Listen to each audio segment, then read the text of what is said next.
What are we doing today, bud? We're gonna go fishing for some panfish and then maybe get a nice bass. I brought some shiners and some No way. suckers. You're gonna throw tip ups up too? I brought one iFish Pro. Heck yeah.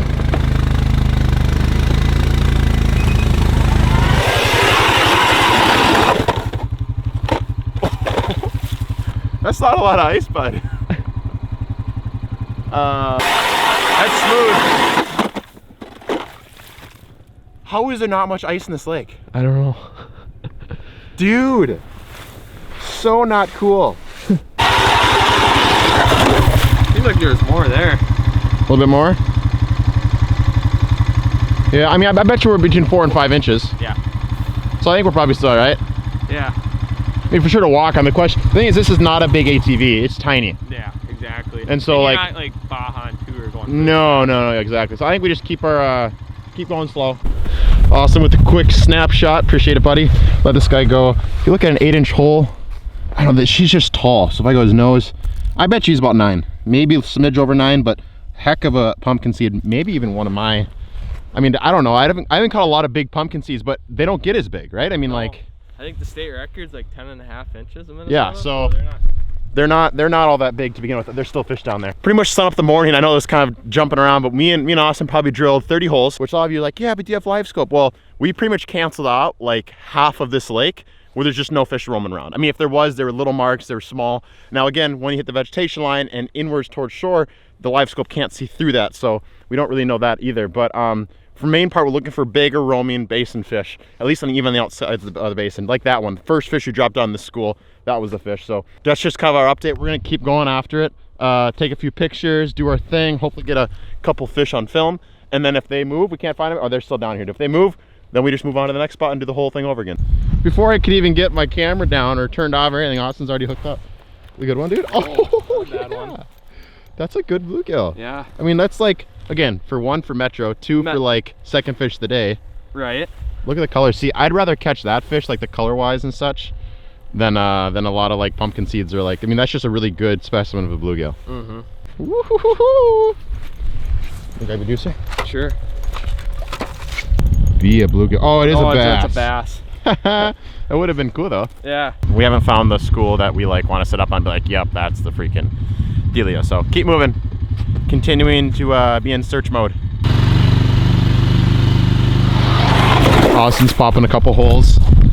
Setting the camera down because we did our searching and finally we found exactly what we want to look for. Big marks dispersed off the bottom. We got no idea if they're crappies or bluegills, but they are here and they are red and big.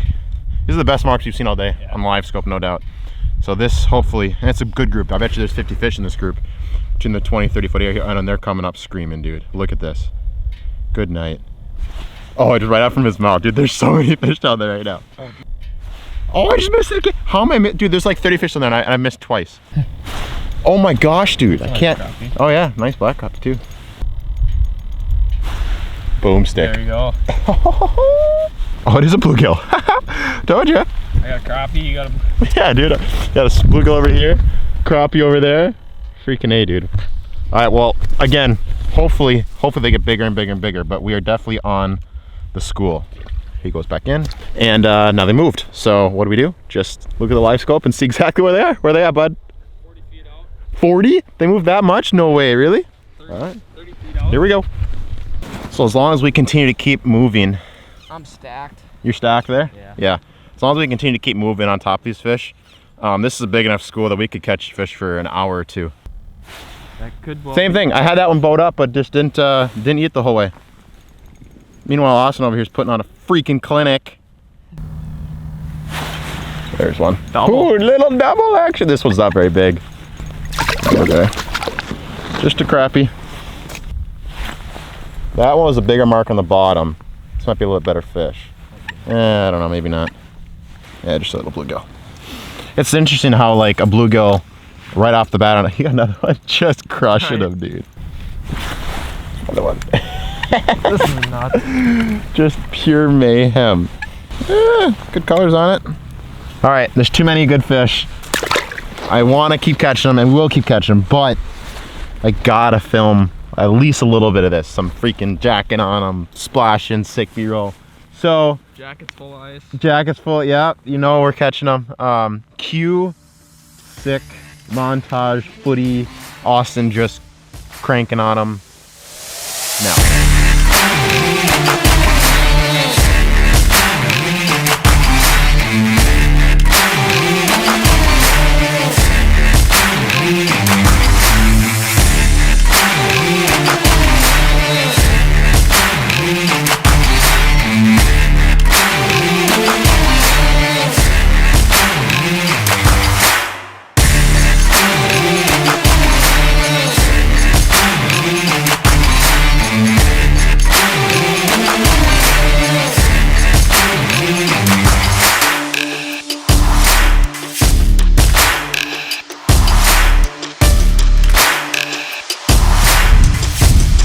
Okay, so I think what happened was we got on that big group, probably 100 fish or better, and then we started catching them and then started dispersing, right? And we kept chasing them, but the group got smaller and smaller. So I'm guessing a lot of these fish kind of split up, went their own ways, and we just kind of kept, you know, chasing that one size fish, that one group of fish, bouncing around. And because this is pretty clear water, or at least that's what Austin says for the summer, I think they're probably getting spooked by the augers and us trampling around and drill a bunch of holes. So we're gonna go back to trying to find a big group, wear them out, and if we need to chase a little bit, but I think if we chase too much, we'll end up just chasing around for a fish here, a fish there. I mean, we're talking about schools of fish that only have 5, 6 fish in them. And even though it's cool to see them, it's one of those things where, like, in reality, it isn't the fish we want to be on. We've caught a lot of good fish today. We're looking for that like top-tiered fish. Quite a bit of fish down there, so instead of drilling a bunch of holes and risk spooking them, I think we're gonna keep this incognito mode, one hole. We're just gonna trade off back and forth on fish per fish. He should be able to catch one, and then we should be able to drop down and catch another one like right away. Yep. Ooh, good crappie. That's probably one of the better crappies we've had today. Yeah. Yeah, they're already coming, look. Good night. Not a bad one. Nope, not bad at all. Like I said, dude, for metro crappies, in the middle of the day like this, that's probably, well, we got an 8-inch hole. This is just my justification. That's probably about 10. A little over 10, maybe 10 and a half. God, I'm just stacked, dude. Donzos. That's what you need for future year classes. Insane. Pure mayhem when you get on the school and on the right fish, the active fish. We marked it, here they come again. I Just couldn't off imagine the if you had bottom. a gas hog here, it'd probably be 10 times worse. They'd be 20 yards. Yeah, we're like, oh, this is ultimate stealth mode to stay on a school like this, no doubt. Ooh. Oh, that's a nice one. Yeah. Again, for metro crappies. Look at that. Oh, look at that. Dudes. That is crazy. That's awesome. But not, look at it, smoked. Oh, just smoked. Pure crazy. Absolutely crazy, dude. Doesn't matter what kind of bait you got there. They're just smoking it. Nothing special, but still fun. Oh, dude, like I'll catch fish like this all day long. Oh yeah. Oh, that was cool. I seen him. Dude, it is clear water. I saw him like move around and stuff like way, oh, just like that out. You want to get down or want me to go down one more? You go back down. Here they come. Oh, jeez. Great colors. Hopefully someday this thing gets like twice as big. You know, he's spearing me right now. They are fading out a little bit, which means the school has moved. We probably caught what? How many fish there? 15, 20 15, fish. 20, just tag teaming it. So I think that's the way we got to do it, dude. Like, yeah. As much as we want to drill the holes and like be able to hop around, to get on the one school, like pinpoint them and then just switch off so we're not really spooking them. That might be the way to do it. They just all disappeared. Oh no, sorry, no, it thinks that's bottom. That's just so many of them. It just switched to 15 foot of water. I thought they were all gone, but it's just because there's so many fish that my unit thinks that's bottom. See ya, bye. Good night. Look at this. There's his mouth and there's his little tongue. Like, you know the tongue that's usually right in the middle of their mouth? He doesn't have one here. That's his tongue. Someone caught it and released it. Probably. I will let him go.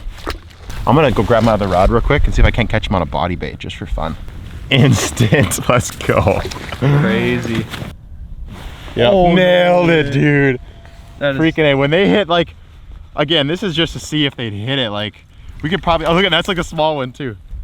Oh, that's so cool though. God, oh, I thought he had yeah. it. Oh, little better? That hook set Seemed looked like a it, little yeah. better, hopefully. We're just a pissed off bluegill. Yeah. Oh, he's in the deucer. Oh yeah, dude. That's a nice gill. That's the biggest bluegill of the day. All kinds of gnarly looking. But yeah, that's the best bluegill of the day, no doubt. Most definitely. Well, you've caught a lot of fish. Yeah, I'd say we caught almost, me and you both, almost 100. Yeah, but we do combine for sure. I mean, like, you probably could have caught more fish if you weren't so kind and let me catch, drop down on them, and we both probably could have caught more if we weren't filming. Right. No, it's all fun and same. Yeah, and we'll have to come back and try and, like, now that we know that we're here and we can catch these ones pretty easily, we should come back and try and target, big fish. Which I think is they got to be around somewhere. Right. I don't know where, but they got to be around somewhere. They're already kind of moving on from the spot. That's been the story of the day. We've been punishing these fish pretty good. Catch a few and they move around, and when we separate schools like that, like we've been talking about, it just makes staying on them a little more difficult. It definitely wouldn't have been possible without livescope. That has been the saving grace today. You cannot deny that. Definitely wouldn't have caught as many fish up in there. Pretty much out of here. That's how it goes. But me and Austin are gonna film a little auger war, just because, like we said in the beginning of the video, that's something I'm curious about, and I think a lot of you guys will be curious about. Comparing the two top electric augers side by side. We'll go over a couple specs. We'll do performance. There'll be some variables that we'll talk about. I'll leave that link somewhere in the description if you want to take a look at that. But I think this is it, dude. We're out of here. After that, we're gonna head out. I gotta get home. I gotta travel tomorrow to Manitoba for filming for some fish addictions, and this will not be the last time you see Austin and I fishing together. All right, dude. Appreciate it. Yeah. If you guys have any questions on any of the gear, or anything we're using, or any of the stuff we've talked about today, make sure to leave a comment in the description or the section below, and I'll do my best to answer. I'll leave all of Austin's stuff underneath as well. You can follow him. He fishes a lot when he's not working. Yep. Because he works a lot too. And yeah, appreciate you guys watching. We'll see you next time. Thanks.